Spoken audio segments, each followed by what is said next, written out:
Hello दोस्तों, हमारे YouTube Facebook में आप लोग का स्वागत है। प्रणाम, नमस्कार।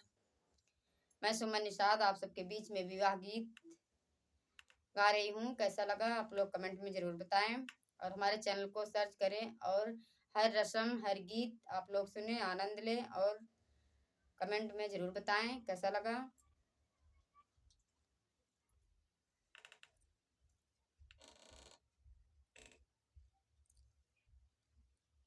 राम रसोइया बैठी ननदा बढ़ई तिनी हो, सुनु भौजी अरज हमार हो।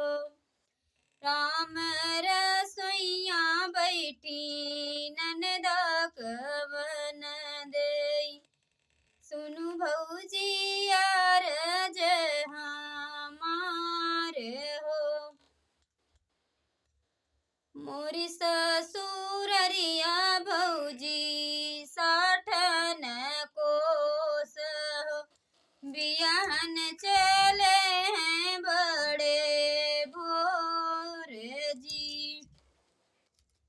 मोरी ससुररिया भौजी साठन कोस हो, भैया पठायु छठ मास जी। सवन भदउआ के फुफकली नदिया हो, नाही जइयै स्वामी हमारे जी। सवन भदउआ के फुफकरी नदिया हो, नाही जइयै भैया तोहार हो। मचिया ही बैठिनी माई हो माई, सुनु माई अरज हमार जी। मचिया ही बैठिनी माई हो माई, सुनु माई अरज हमार हो। भौजी ताये माई भैया अपनाई हो, हमारी खबर केहू न लेई हो।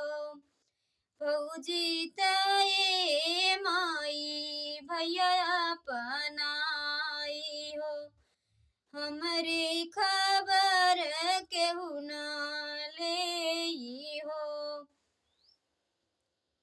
नौआ जे जइयै बेटी बभना जे जइयै हो, नौआ जे जइयै बेटी बरिया जे जइयै हो, बभना खबर तोहरी लेई हो।